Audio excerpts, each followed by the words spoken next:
সবাইরে টার্গেট যেন এক জায়গায়, সেটা হচ্ছে আল্লাহ রাব্বুল আলামিন ইসলাম এবং কোরআন এবং রাসূলকে নিয়ে কিছু চুলকে না দিলে, কিছু কটূক্তি না করলে তাদের অন্তরে মনে হয় শান্তি পায় না।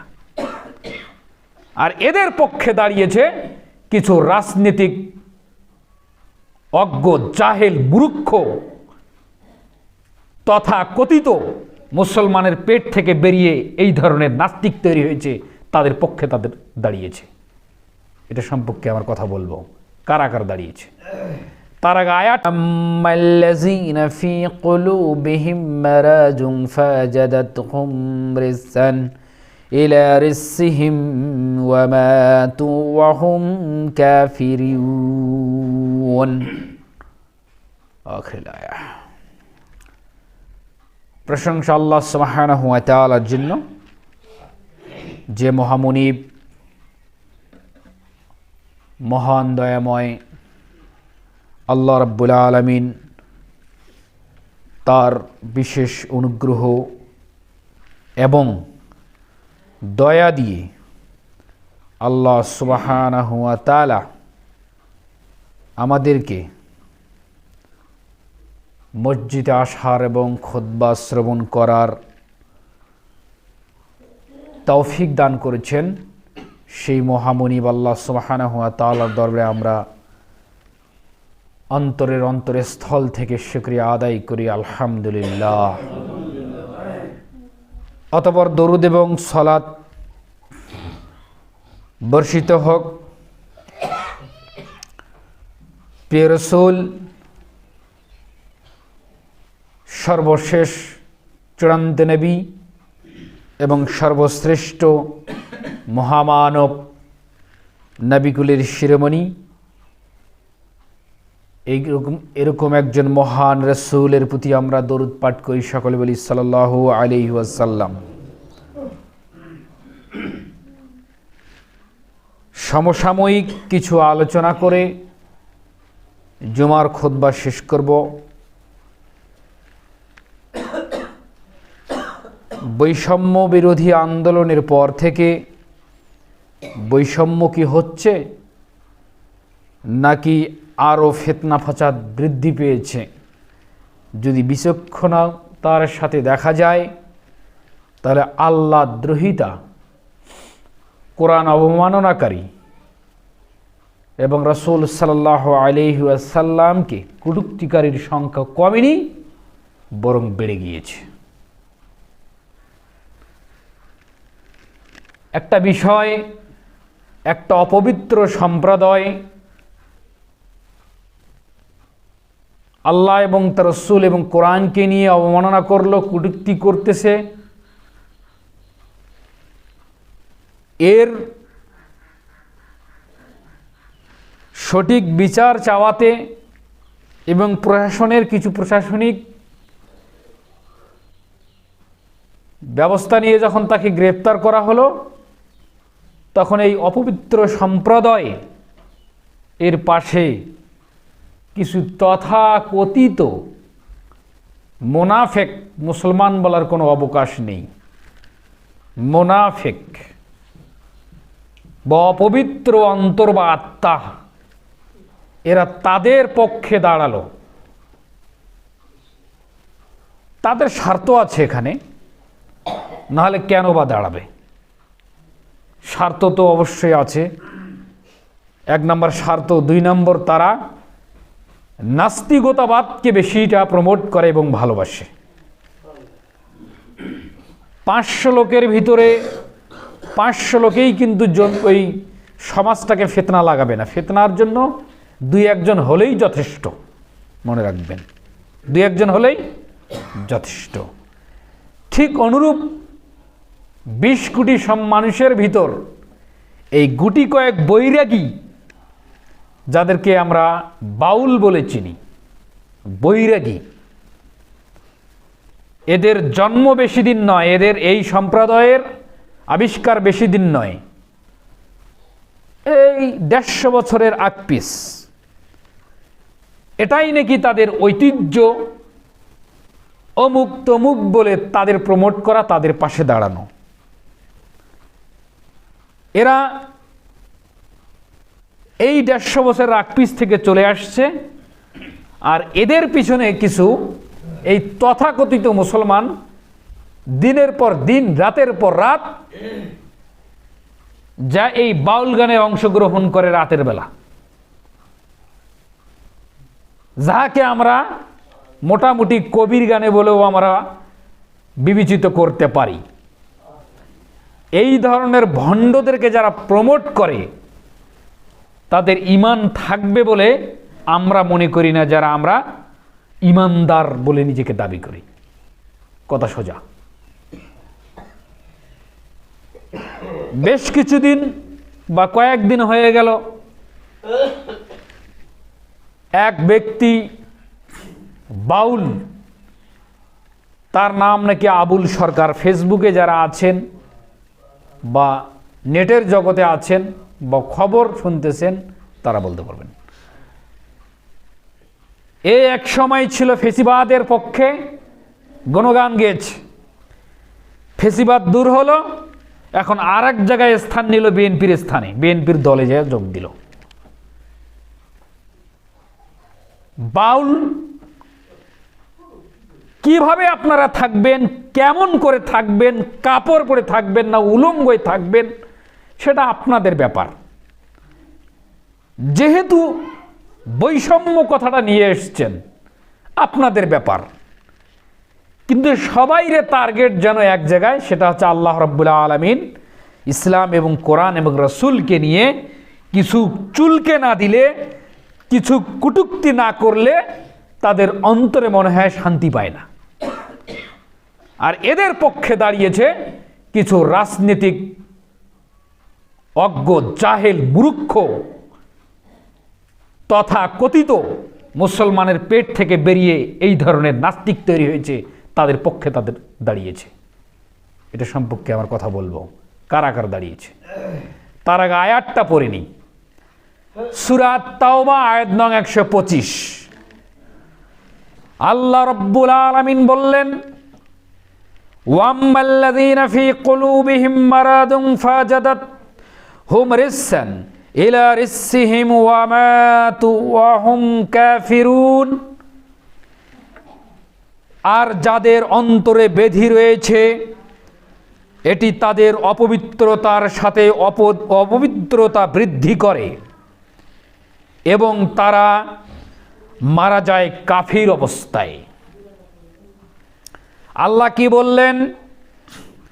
যাদের অন্তরে রয়েছে ব্যাধি, ফি কুলুবিহিম মারাদুন, যাদের অন্তরে ব্যাধি রয়েছে, এটি তাদের অপবিত্রতা সাথে অপবিত্রতাকে বৃদ্ধি করে। যদি কার অন্তরে ব্যাধি থাকে, রোগ থাকে, ইসলাম বিদ্বেষী রোগ, আল্লাহ বিদ্বেষী রোগ, রসুল বিদ্বেষী রোগ থাকে, তাহলে এটা তাদের আরো বৃদ্ধি হবে এবং তারা মারা যাবে কাফিরুন, কাফের অবস্থায়। এ কথা আল্লাহ রাব্বুল আলামিন বললেন সূরা তাওবার 125 নং আয়াতে। এরা কি পবিত্র অন্তর? এদের অন্তরটাই অপবিত্র, তাহলে এদের জন্মটাও অপবিত্র, অবৈধ অবস্থায় রয়েছে। বাউল একটা কোনো নাম হলো? এটা আরবি শব্দ দিয়ে যদি আমরা অর্থ করি, এর অর্থটা হচ্ছে প্রস্রাব বা মূত্র। এটা পবিত্র না অপবিত্র? অপবিত্র। এই মূত্র বা প্রস্রাব, এই অপবিত্র নামে একটা নাম হতে পারে বাউল। বাউল থেকে বৈরাগী, একটা হাতে কি একটা ঢঙ্গা নিবে, ঠং ঠাং করে বেড়াবে, আর যত প্রকার আউল ফাউল কথাবার্তা বলবে, আর এখানে ঘুতা মারবে, ওখানে ঘুতা মারবে। এসব অপবিত্র আত্মার অপবিত্র কাজ ছাড়া আর কিছু নেই। এদের জন্ম বেশি দিন নয়, বললাম না 150 বছর আগ পিস। এদের লিডারকে, এদের লিডার আবার হচ্ছে লালন শাহ। আবার এই ভণ্ড বেয়াদব অপবিত্র লোকটার নামে কুষ্টিয়ায় আবার একটা সেতু তৈরি করেছে এই বাংলার মানুষ। নিজেকে মুসলমান পরিচয় দেওয়ার পর তার নামে একটা কুষ্টিয়ায় নালনসার সেতু রয়েছে।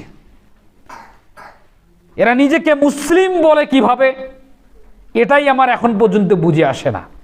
ওটা হিন্দু নয়, ওটা মুসলিম নয়, ওটা খ্রিস্টান নয়, ওটা কিছুই নয়। ওটা কি সে নিজেও জানে না।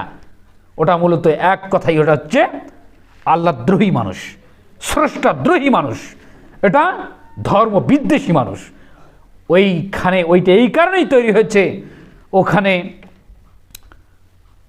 নারীর মসমা জমবে, নারীর দেহ ভোগ করার জন্য জন্ম হয়েছে, নেশার আড্ডা হবে। বাউল মানে আউল বাউল, বাতি অন্ধকার, বাতি নিভে দিয়ে অন্ধকারে যা খুশি তা করবে। নারী পুরুষ একাকার হবে, অবাধ মিলামিশা করবে। এটাই তাদের ধর্ম। এদের ধর্ম বলতে এটাই তাদের ধর্ম। কলকিতে গাঁজা দিয়ে নেশা টানবে আর মাথা ঝুঁকাবে আর গান গাবে আর নারীদের সঙ্গে অবৈধ অপবিত্র সম্পর্ক গড়বে আর দিনপাত করবে। এটাই তাদের ধর্ম। এই অপবিত্র, কারণ বাউল শব্দটাই তো হচ্ছে অপবিত্র বা প্রসাব, আরবি শব্দ দিয়ে। আর এদের পিছনে ছুটছে এই বাংলার কিছু অভদ্র এবং নিকৃষ্ট জাতের মানুষেরা তাদের পক্ষে কিছু কথা বলছে। আল্লাহ সুবহানাহু ওয়া তাআলা প্রসঙ্গে যে আলোচনা করেছেন, কটূক্তি করেছেন, এখন পর্যন্ত যে ওই ব্যক্তি জীবিত আছে, এটা আমাদের ইমানের দুর্বলতার কারণে। আল্লাহ এবং শরীয়ত বিরোধী, কোরআন বিরোধী কোনো কথা বলে জমিনের উপরে টিকে থাকে, এটা আমাদের ব্যর্থতা।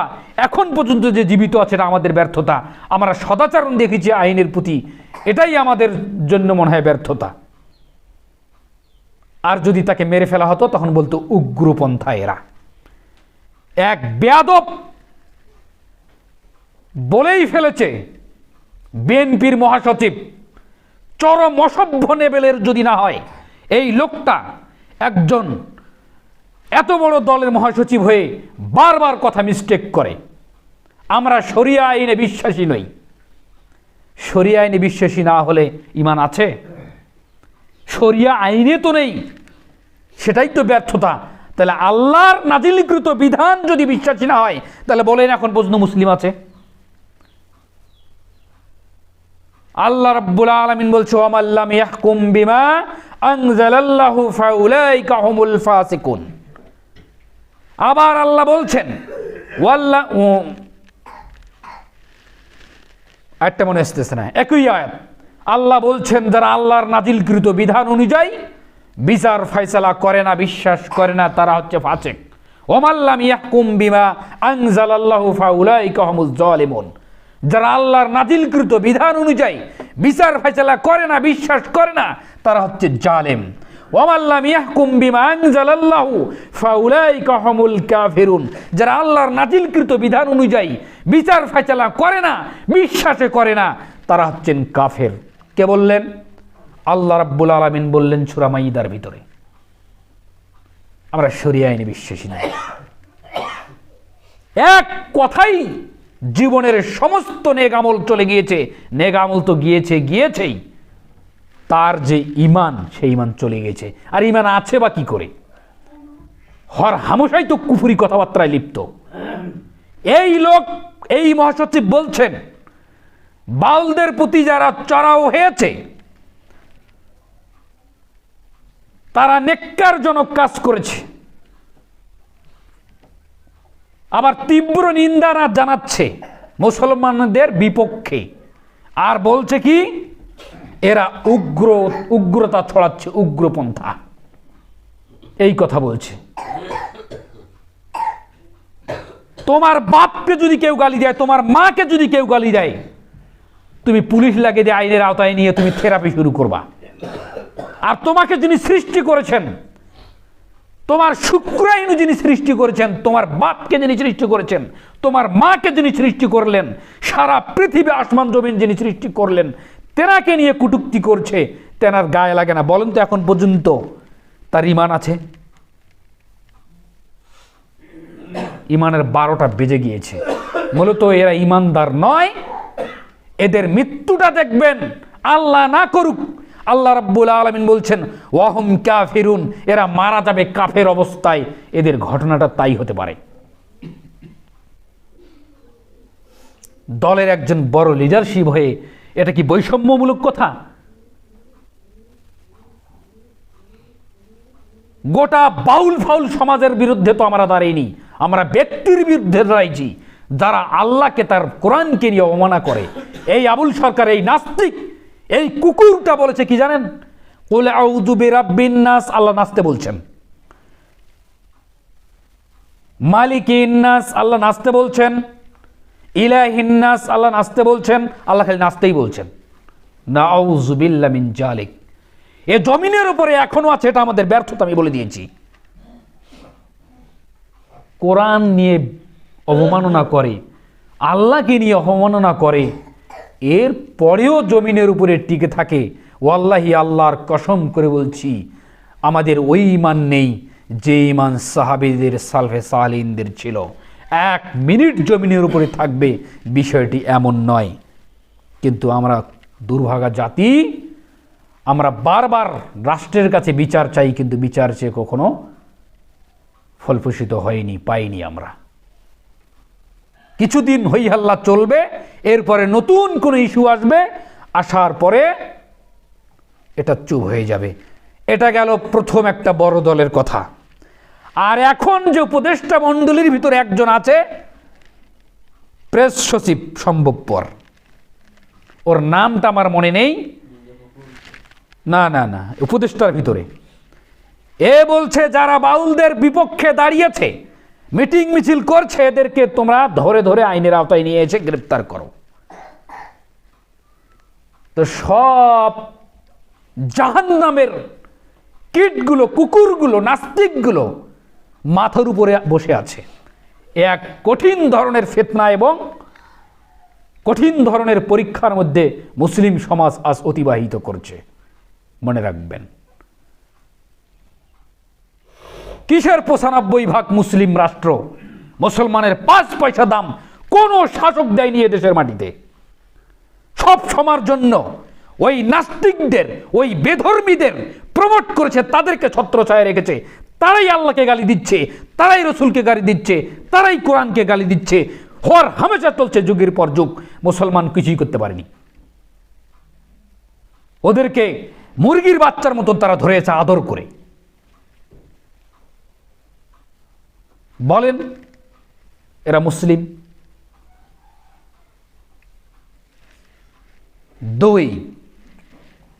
3 নাম্বার, উপদেষ্টার মণ্ডলী একজনের কথা বললাম।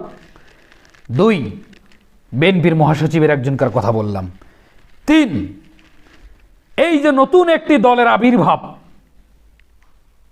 ছাত্র আন্দোলনের পরে যে দল গঠন করলো এনসিপি, এই বদমাইশেরা যেই কথা মুখে ফেনা তুলেছে, এই বদমাইশেরা নাস্তিকদের পক্ষে বলিয়া ওড়াচ্ছে। তাহলে বলেন যে এখানে এদের স্বার্থটা কি? 95% মুসলমানের উপরে তাদের কোনো আস্থা নাই, বিশ্বাস নাই। এই গুটিকে 64 জেলায় ধরেন 100 করে আছে, 200 করে আছে, 500 করে আছে, থেকে 64 জেলায় না হয় 6400 আছে ধরলাম, বা 64,000 আছে। এই 64,000 বা 6400 বা 64 লক্ষ বৈরাগীর পক্ষে কথা বলে তারা ভোট কিনবে বিধায় নাস্তিকদের পক্ষে কথা বলছে। আল্লাহ না করুক এদের মৃত্যুটা হয় কাফির অবস্থায়, নাস্তিক অবস্থায়। আর এক দল, মাশাআল্লাহ, এরা তো বিশাল আল্লাহর ওলি। এরা এত বড় আল্লাহর ওলি, এরা ক্ষমতায় যাওয়ার জন্য মুখের ভিতরে এমন ভাবে তালা মেরেছে, বলাই বাহুল্য। এইভাবে আর কোনো জাতি, কোনো সম্প্রদায় তালা মারতে পারে না। হাজারো অপরাধ করছে, মুখ দিয়ে কোনো প্রতিবাদের কোনো কথা নেই, নাহিয়ানি মুনকার তো নেই। তামিরুনা বিল মারুফ ওয়া তানহাউনা আনিল মুনকার। আল্লাহ বলছে তোমরা অসৎ কাজের বাধা প্রদান করো, সৎ কাজের আদেশ করো, অসৎ কাজের বাধা প্রদান করো। সৎ কাজের আদেশও নাই, অসৎ কাজের বাধা প্রদানও নাই। ওদের এই আয়াতটা প্রতিফল হবে চেয়ারে বসার পর, তার নাম হচ্ছে তথাকথিত ইসলামিক দল জামাত ইসলাম। সবাই আমাদের বন্ধু, আমরা সবাইকে ক্ষমার দৃষ্টি দেখছি। এরা মহা অনুভব, এরা ক্ষমা ছাড়া আর কিছু বোঝে না। কেন? এদের ভোটের দরকার, এই চামারদের।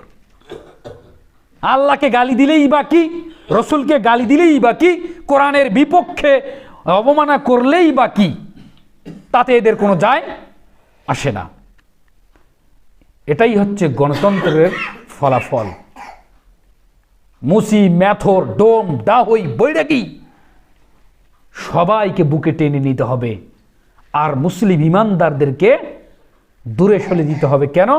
আল্লাহকে গালি দিলে তো, রসুলকে গালি দিলে তো ইমানদাররা চুপ থাকবে না। অতএব তোরা চিল্লাও, তোরা শোর করতে থাকো, তোরা ভুগতে থাকো, আমরা চুপচাপ, আমরা দরবেশ অবস্থায় আছি।